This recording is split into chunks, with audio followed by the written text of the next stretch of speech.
Andrew Tate called out the Thread guy for cutting out part of their podcast. Here's the part that the Thread guy cut. It was a little bit of a journey, a little bit of a battle for us to make this podcast happen. We had some back and forth. Yeah, we did. Probably because you've insulted me a bunch of times on Twitter. I don't know what you want to do about explaining that to me and why we should continue this podcast at all. Should I read out each tweet? We could do a readout. We can maybe pop it up on the screen. I retweeted something I should have retweeted. Before that, you said things also. There was a few things, but what did you say and why did you say that? Okay, well here's what I said. I'll read it out bar for bar. I said, I knew Andrew Tate was cringe, but I didn't know he was cringe. And I made the tweet because you popped into crypto, you were getting a lot of publicity. To be fair, you were making some controversial statements. Like what? There were some words that... Like what? What word? There was a few words that maybe... Say it. I'll give you the pass. Say it. There was a few words that maybe could have been left out. Say it. If we objectively looked at it, you could have kept a few words out. I had to stand up for the crypto Twitter people, and... Stand up for who? I'll be honest. I wanted to take a reply. I wanted to fucking reply. I sent you a DM, you ignored it. I tweeted at you, ignored it. Were you jealous? Um, Was it that I came into crypto and conquered the entire space instantly? Is that the problem? Is that why you said I was cringe? Do you believe you came in and conquered this thing? Well, I do believe I came in and made an impact. You made it yourself to the point where you wanted You made an reply impact. from me. You wanted a reply from me. I did want to reply. So then you started saying that I was cringe for saying the word which you won't say.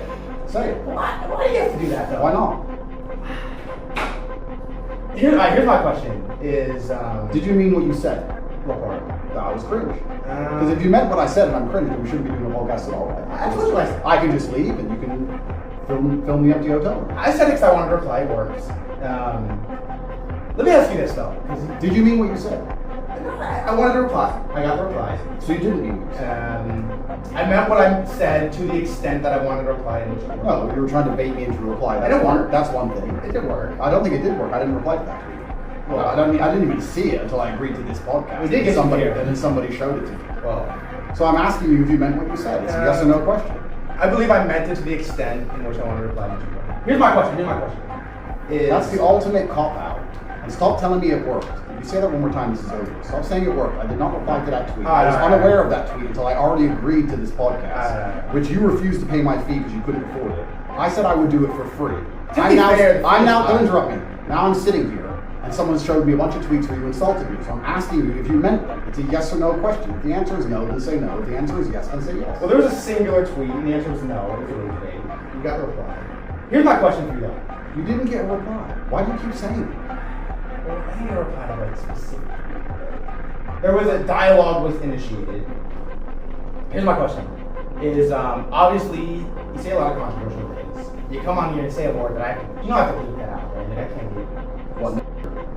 But it's like, here's my question for you: is like when you say these things, these words that I can refuse to use, can't even acknowledge. I mean, come on. Okay.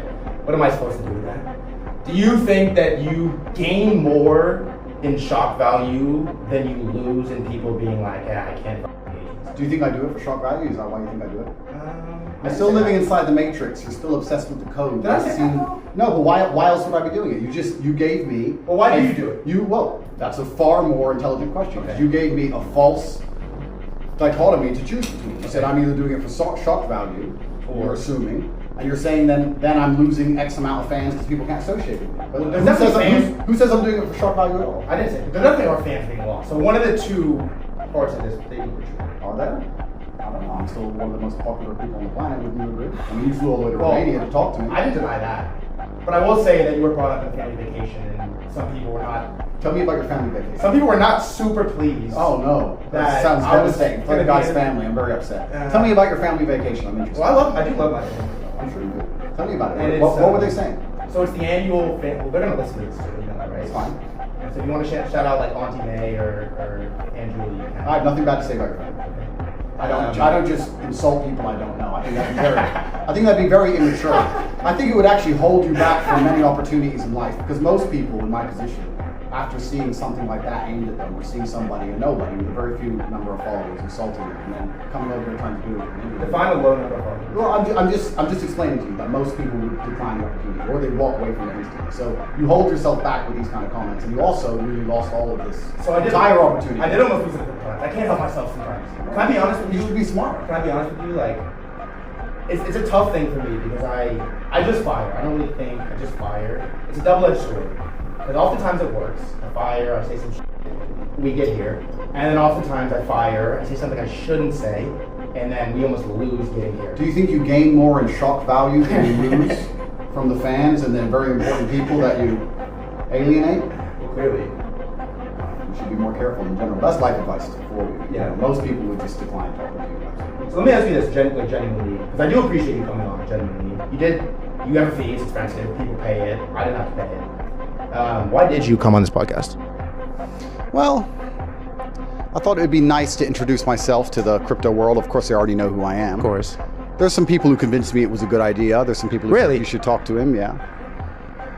I said I'm very busy. So I have people... I'm not sure I should. Yeah. But here I am. Then I was shown all of your stupid tweets, and then I saw you retweet more stupid things. And then I'll be honest with you, my impression that I built of you in my head is that you're just a kid who doesn't really understand the world very well. What do you think now?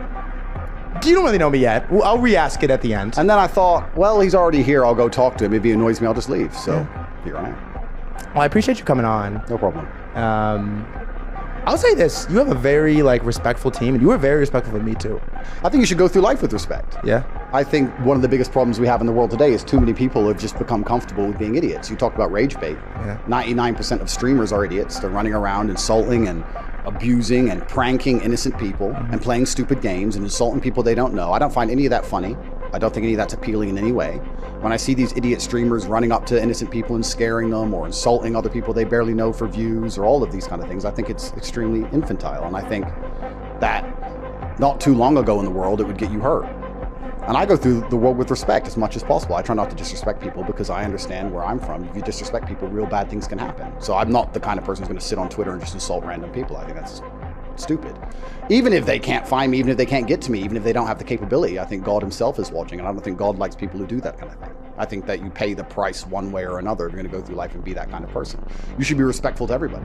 There's a lot of intense and heated talk that gets wild. Tate confronts the Thread guy for insulting Tate, which brings up a lot of tension right off the bat. He even questions why they should even continue with the podcast, which kind of sets a pissed off tone from the start. The Thread guy admits to calling Tate cringe on Twitter because Tate was involved in crypto and made some controversial statements, which the Thread guy didn't agree with. This part gets tricky because it touches on sensitive topics, and both of them are quite direct and blunt about their opinions, even challenging each other to explain themselves more clearly. The crazy part is when they start discussing words and phrases that Tate used, which the host found problematic. They dance around specific words like the N-word, with Tate pushing the Thread guy to say them and him refusing. It becomes a bit of a power play, with Tate challenging the host's choices and intentions. Given all this, it's likely that the Thread guy decided to cut these parts out of the final podcast to avoid the controversy and negativity that these exchanges involve. The whole segment is quite charged, with personal attacks and controversial topics that could distract from the main purpose of the podcast or alienate the audience. By trimming these parts, the editor aimed to keep the podcast more focused and less confrontational, ensuring it remains engaging and accessible to listeners without veering too far into personal disputes and sensitive topics.